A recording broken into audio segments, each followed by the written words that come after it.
Padre eterno, gracias te damos, Señor, por este día y por las bendiciones recibidas. Señor, tú tienes cuidado de todos a cada día. Aunque las circunstancias de cada quien sean diferentes, tú estás teniendo cuidado. En todo lo que tú permites en nuestras vidas hay propósitos de parte tuya que se van a cumplir y todos tus propósitos son buenos. Señor, sabemos que a pesar de las aflicciones que algunos hermanos están pasando, tú traerás bendición a sus vidas pasado ese tiempo de prueba. En tanto, Señor, te rogamos que tú sustentes sus corazones, que les des paz en sus pensamientos, Señor, y que mantengan su fe firme, tomados de tu mano poderosa, sabiendo que ese tiempo de prueba va a pasar y que serán grandemente bendecidos al cumplirse tus propósitos. Señor, te agradecemos este tiempo y lo ponemos en tus manos preciosas. Señor, te agradecemos dándote la honra y la gloria en el glorioso nombre de nuestro Señor Jesucristo, tu divino Hijo y nuestro Salvador. Amén. Habíamos visto el libro de Éxodo, a donde se habla de cómo Dios liberó a su pueblo Israel de manos del pueblo egipcio, que lo tuvo esclavizado durante 400 años. Y cumplido ese tiempo, que Dios ya había profetizado de antemano y lo había comunicado a Abraham, Dios los libera para llevarse a su pueblo a la tierra prometida que Dios le había mostrado a Abraham. La travesía del pueblo de Israel en el desierto, antes de entrar a la tierra prometida, fue por 40 años. Hubo un tiempo que tuvieron que pasar de pruebas, observando lo que Dios hacía en beneficio de ellos. Hasta el momento Dios no había dado por escrito qué esperaba de su pueblo Israel. Y el día de hoy vamos a empezar a ver cuál fue el antecedente antes de que Dios le revelara su ley a su pueblo Israel. Bien, en el libro de Éxodo son importantes los capítulos 19 al 24, porque forman el centro teológico del libro y son el núcleo principal del Pentateuco, es decir, Génesis, Éxodo, Levítico, Números y Deuteronomio. El pacto con Abraham había sido entre Dios y con Abraham, pero ahora el pacto en el monte Sinaí sería entre Dios y su pueblo Israel, los descendientes del patriarca, que era esta nación que estaba comenzando. Entonces, estos capítulos que mencioné narran cómo el Señor estableció con su pueblo una relación muy particular, haciendo extensivo a toda la nación de Israel su pacto con Abraham. El monte Sinaí, también llamado Horeb, es uno de los lugares más sagrados en la historia de Israel y está localizada a unos 88 kilómetros al norte del extremo sur de la península del Sinaí, es decir, en la parte sur y central de la propia península del Sinaí. Esta montaña es donde Moisés se encontró con Dios en una zarza ardiente, donde se le apareció el Señor y le dio su misión. La salida de Egipto era motivada por el mandato divino de ir al desierto para celebrar y ofrecer sacrificios al Señor. Por eso la marcha a través del desierto tenía como primera meta el monte Sinaí o el monte de Horeb. Pero la meta de la liberación era traer al pueblo a Dios para que tuviera una relación personal con Él. El Sinaí sería ahora el escenario de un nuevo encuentro de Dios con Moisés y con todo el pueblo. Este monte alcanza una altura de 2.275 metros sobre el nivel del mar. Comencemos con la lectura del libro de Éxodo en el capítulo 19, a partir del versículo 1. Dice la Biblia al día: los israelitas llegaron al desierto de Sinaí a los 3 meses de haber salido de Egipto. El versículo 2 en la Reina Valera 60 dice: habían salido de Refidín y llegaron al desierto de Sinaí y acamparon en el desierto, y acampó allí Israel delante del monte. Dice la Reina Valera 60 en Números 33, versículo 3: de Ramsés salieron en el mes primero, a los 15 días del mes primero. El segundo día de la Pascua salieron los hijos de Israel con mano poderosa a vista de todos los egipcios. Dice el versículo 15: salieron de Refidín y acamparon en el desierto de Sinaí. Israel había llegado al desierto de Sinaí después de viajar por casi 3 meses, hace aproximadamente unos 1500 años antes de Cristo. Ellos salieron de Egipto el 15 del mes de Abib. Habían pasado entonces 2 meses de su partida de Egipto y casi 1 mes desde su partida de Elim. Cuando se habla de el primer día o en aquel día, esto marca el tiempo de 85 días desde la salida de Egipto, menos 40 días de silencio para el pueblo, que está en Éxodo capítulo 24 en el versículo 18. Y entró Moisés en medio de la nube y subió al monte, y estuvo Moisés en el monte 40 días y 40 noches. Éxodo 32, versículo 1, en su parte A dice: viendo el pueblo que Moisés tardaba en descender del monte, y observamos lo que dice Deuteronomio 9 en el versículo 11. Sucedió al fin de 40 días y 40 noches que Jehová me dio las 2 tablas de piedra, las tablas del pacto. Esto lo estaba diciendo Moisés. Entonces, desde la salida de Egipto hasta el cumplimiento de este tiempo que está hablando Éxodo 19, habían transcurrido 85 días.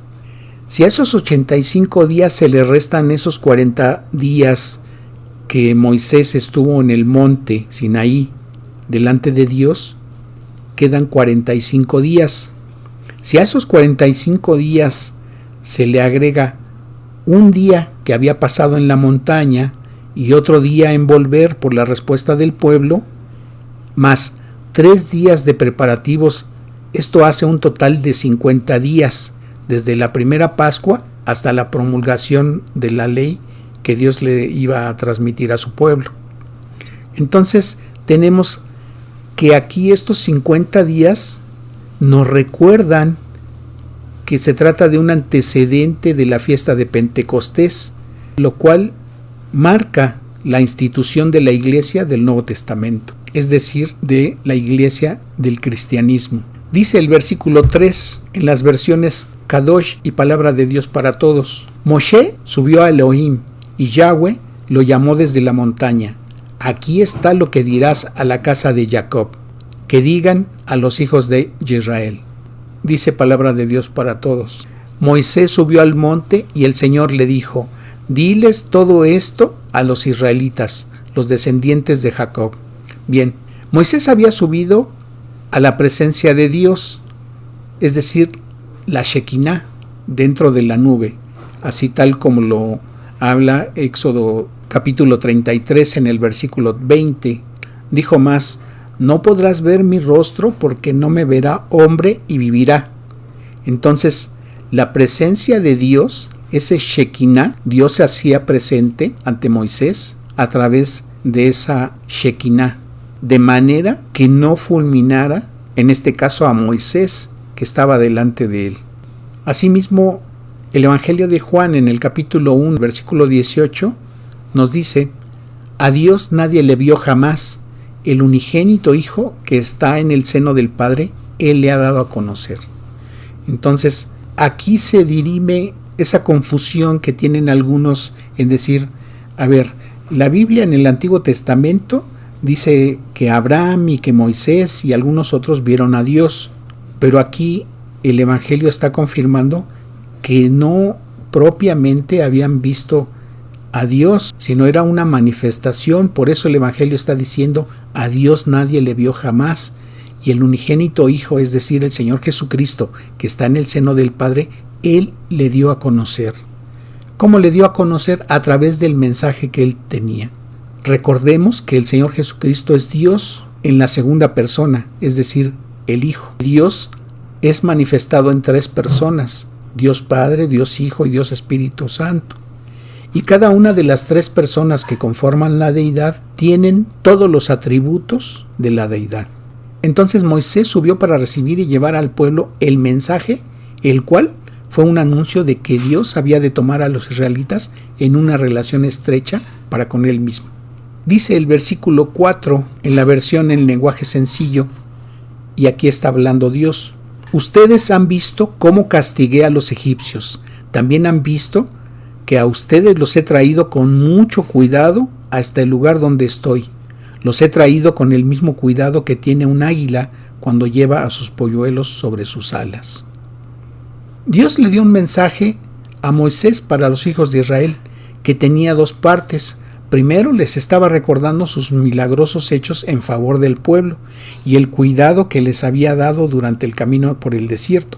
Años más tarde, Moisés también empleaba esta metáfora. Versión Dios habla hoy en Deuteronomio 32, versículos 10 y 11. Los encontró en el desierto, en tierras secas y azotadas por el viento. Los envolvió en sus brazos, los instruyó y los cuidó como a la niña de sus ojos, como águila que revolotea sobre el nido y anima a sus polluelos a volar. Así el Señor extendió sus alas y tomándolos, los llevó a cuestas. La segunda parte de este mensaje lo vemos en el versículo 5, a donde Dios les ofrece la oportunidad de entrar en una relación de pacto con Él. Leemos en Reina Valera 60. Ahora pues, si diereis oído a mi voz y guardareis mi pacto, vosotros seréis mi especial tesoro sobre todos los pueblos, porque mía es toda la tierra. Y dice la versión Kadosh: ahora, si ustedes prestan cuidadosa atención a lo que yo digo y guardan mi pacto, entonces ustedes serán mi propio tesoro de entre todos los pueblos, porque toda la tierra es mía. Que la entrada de Israel en el pacto sería el resultado de su libre elección, y para elegir era necesario que ellos escucharan atentamente la voz de Dios. El oír a Dios significaba obedecerle, y no solamente significaba en ese tiempo, lo significa también ahora cuando leemos las Escrituras y en su palabra nos dice: oíd atentamente, o oíd o escuchad. En estas palabras está implícito también el significado de obedecerle. Así entonces, en el hebreo el verbo escuchar, que literalmente es oír, significa obedecer. Y una vez que el pueblo hubiese escuchado atentamente la voz de Dios y elegido el pacto, este pacto tenía que ser observado de acuerdo con las condiciones establecidas por Dios.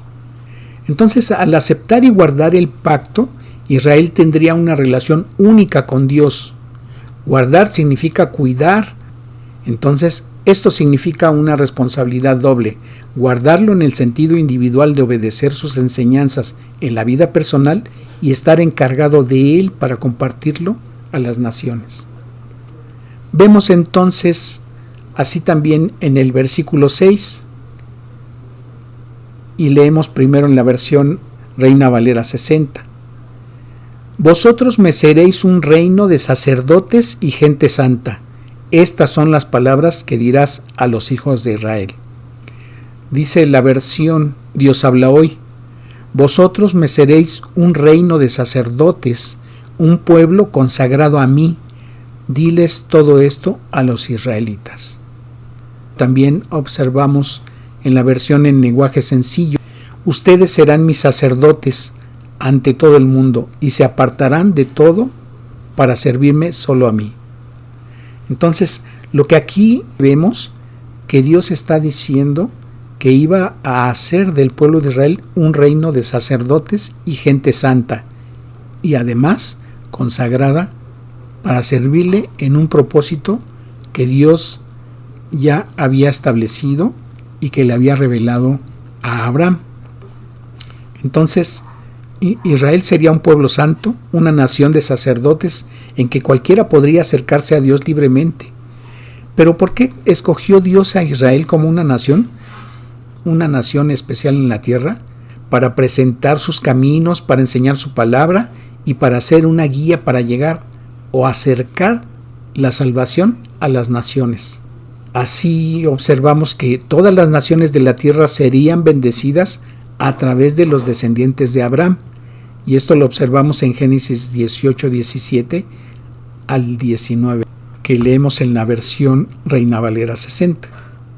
Y Jehová dijo: ¿encubriré yo a Abraham lo que voy a hacer?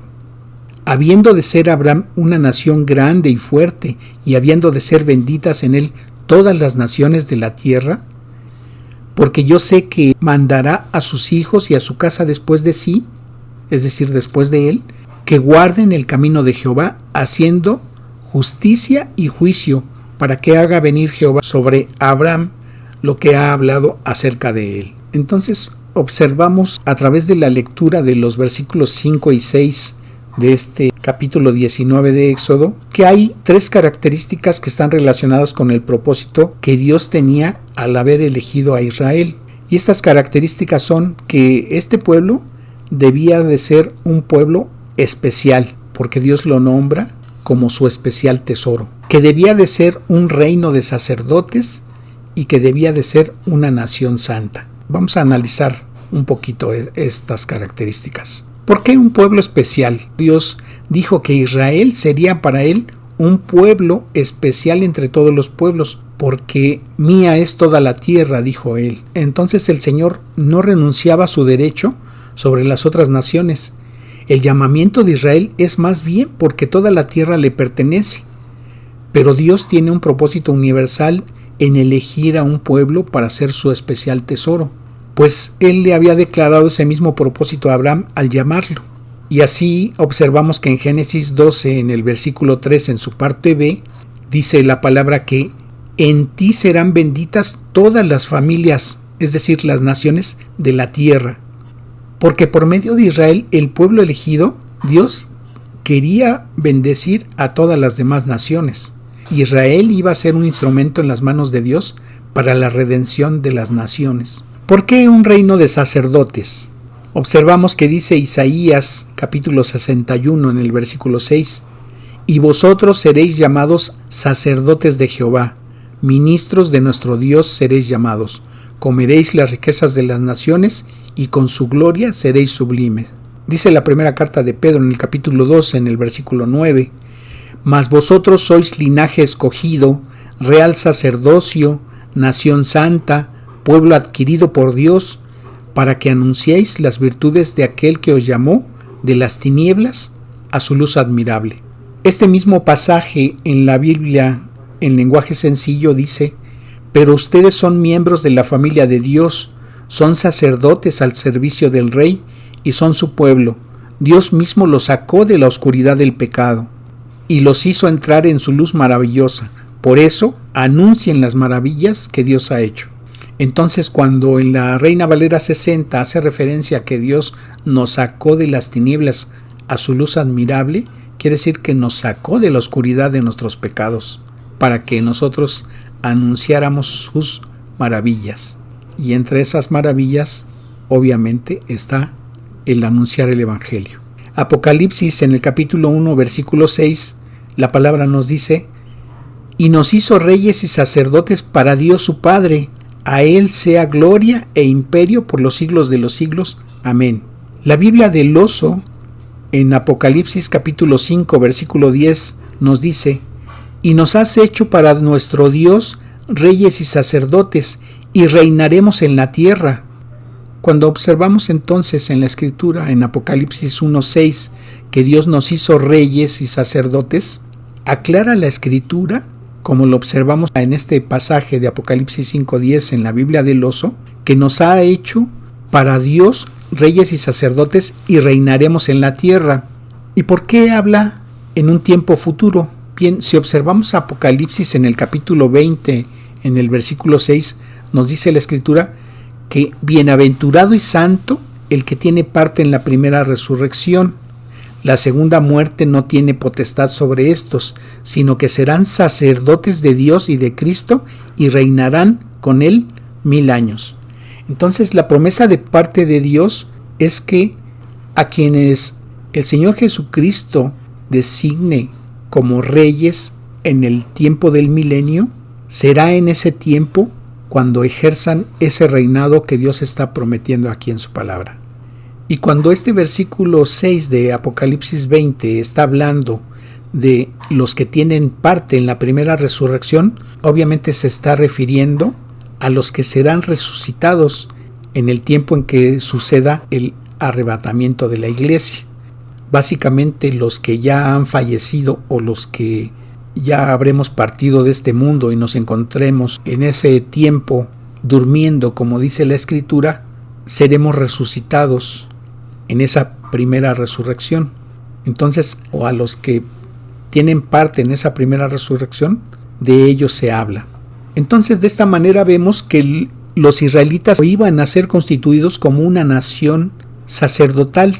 En este sentido, cuando los cristianos se refieren acerca del sacerdocio del creyente, se refieren a este principio, pues un sacerdote servía como intermediario entre los individuos y Dios y viceversa. Lo que hacía un sacerdote entre las personas, La nación de Israel iba a hacerlo entre las naciones. Debía de ejercer un papel sacerdotal en beneficio de todas las naciones.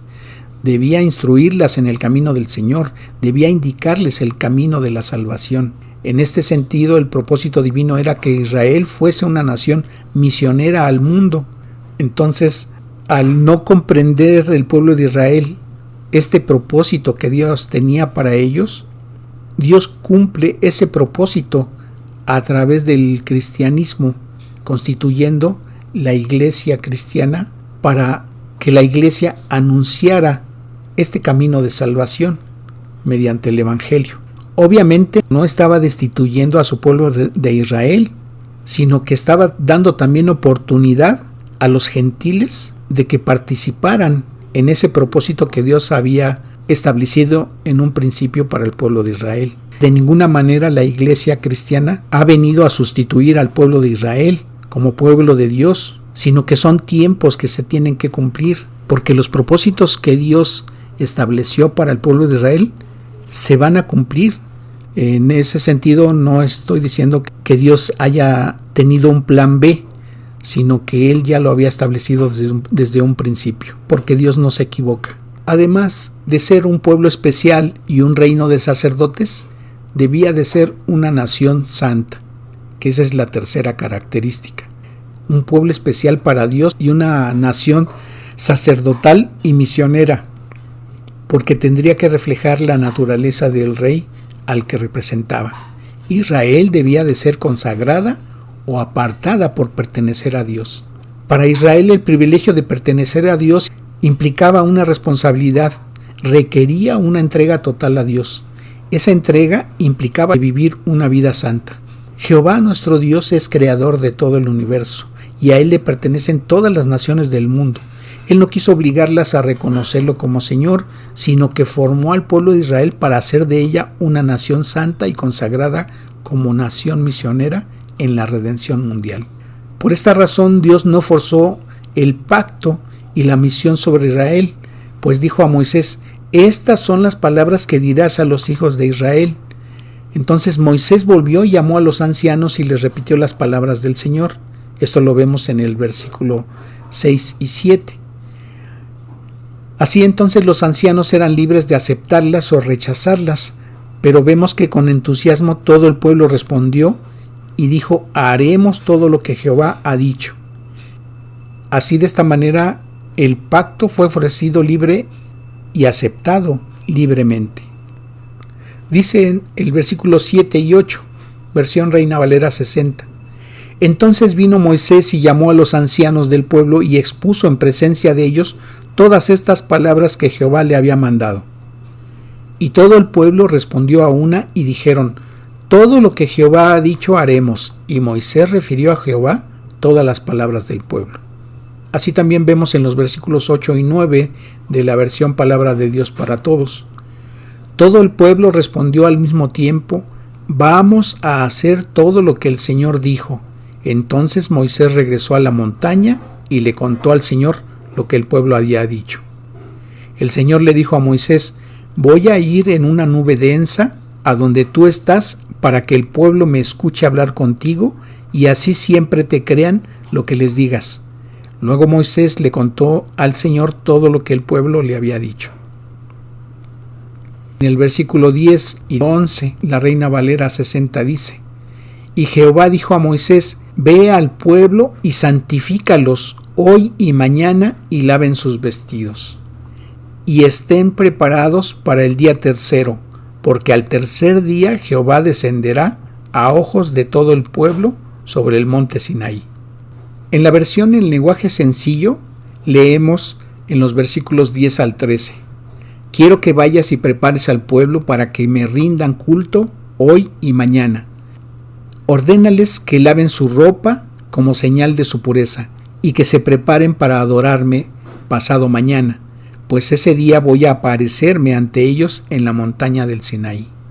Pon señales alrededor de la montaña y adviérteles a los israelitas que no deben subir a ella ni poner siquiera un pie en sus alrededores.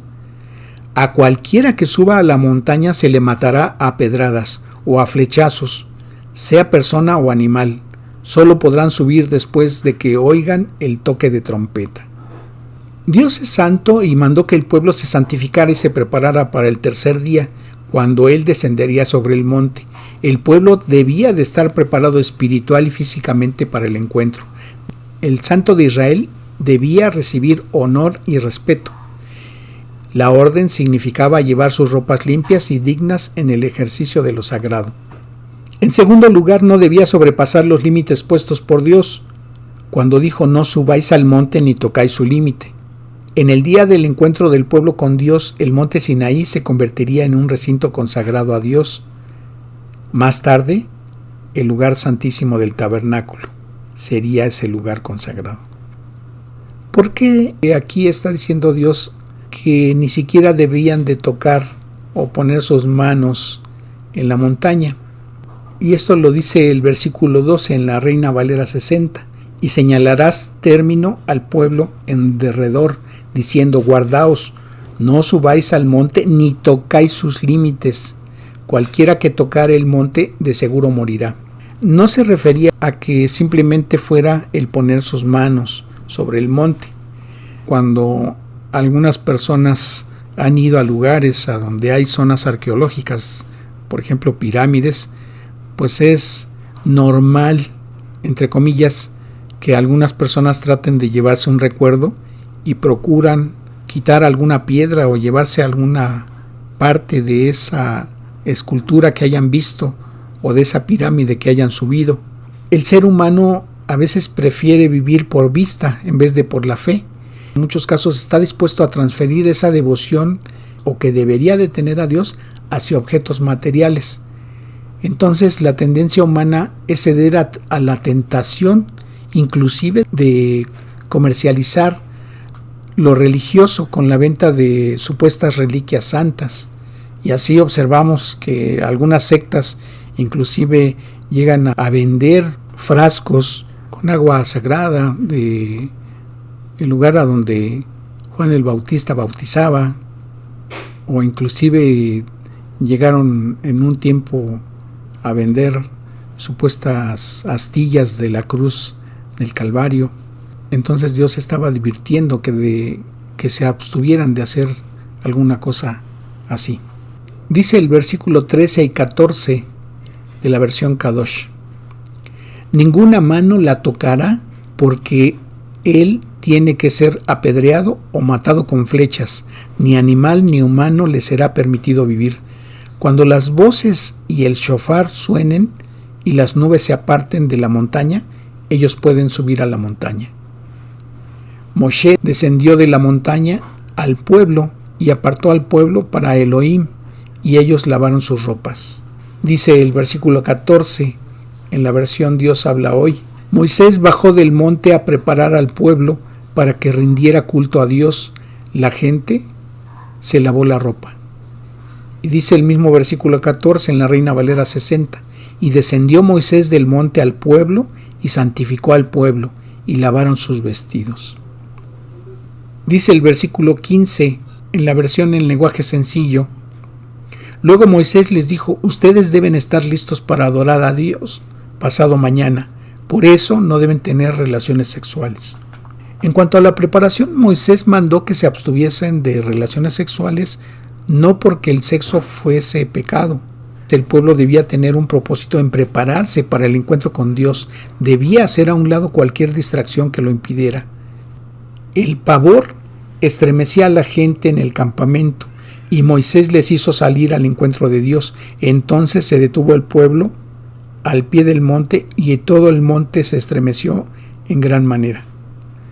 El toque del shofar significaba el llamado al culto, advertir de algún peligro o la llegada o la presencia de la realeza. En el versículo 16 dice la Reina Valera 60: aconteció que al tercer día, cuando vino la mañana y vinieron truenos y relámpagos y espesa nube sobre el monte y sonido de bocina muy fuerte, y se estremeció todo el pueblo que estaba en el campamento. Dice el versículo 17 en palabra de Dios para todos: Moisés llevó al pueblo afuera del campamento para encontrarse con Dios, y ellos se detuvieron al pie del monte. Dicen los versículos 18 al 20 en la Reina Valera 60. Todo el monte Sinaí humeaba porque Jehová había descendido sobre él en fuego, y el humo subía como el humo de un horno, y todo el monte se estremecía en gran manera. El sonido de la bocina iba aumentando en extremo. Moisés hablaba y Dios le respondía con voz tronante. Y descendió Jehová sobre el monte Sinaí, sobre la cumbre del monte, y llamó Jehová a Moisés a la cumbre del monte, y Moisés subió. A Moisés se le dijo que consagrara al pueblo, se instruya al pueblo para lavar sus ropas, para purificarse mientras se dispone a entrar a la presencia de Dios. Además, estaba implícita la necesidad de prepararse espiritualmente. Por eso se les dijo que se apartaran de todo aquello de lo que se ocupaban normalmente. Lavarse y prepararse servía para alistar sus mentes y sus corazones. Dice el versículo 21 en la versión Biblia al día: el Señor le dijo: baja y advierte al pueblo que no intenten ir más allá del cerco para verme, no sea que muchos de ellos pierdan la vida. ¿Por qué era una advertencia que se repetía? Fue para solemnizar el evento. Tenían que observar que ese momento era sagrado y tenían que estar atentos a lo que Dios les iba a revelar. Dice el versículo 22 en la versión Palabra de Dios para Todos: además, los sacerdotes que se acerquen a mí, el Señor, deben santificarse para que yo, el Señor, no los castigue. Dice el versículo 23, Reina Valera 60. Moisés dijo a Jehová: el pueblo no podrá subir al monte Sinaí porque tú nos has mandado diciendo: señala límites al monte y santifícalo. Dice el versículo 24 y 25 en la versión en lenguaje sencillo: Dios le dijo: baja de la montaña y vuelve aquí con Aarón, pero nadie más debe subir aquí, ni siquiera los sacerdotes, porque si lo hacen podrían morir. Moisés entonces bajó de la montaña y les comunicó a los israelitas todo esto. Bien, este es el tiempo previo, todo lo que describe el capítulo 19 de Éxodo, antes de que el pueblo de Israel recibiera los mandamientos que están revelados en Éxodo 20, en los cuales nosotros conocemos básicamente como los 10 mandamientos. Esta es la parte que revela el capítulo 19. Señor, cuántas gracias te damos por este tiempo que tú nos has guiado. Cuando tú nos revelas tu palabra, debe ser un tiempo solemne en el cual nuestras mentes y nuestros oídos deben estar atentos para recibirla. Porque es importante lo que tú nos dices a través de tu palabra, para que sean revelados tus propósitos. Te agradecemos, Señor, este tiempo. La gloria y la honra son tuyas, y así como la alabanza por los siglos de los siglos, en el nombre del Señor Jesucristo nuestro Salvador. Amén. Que Dios les bendiga.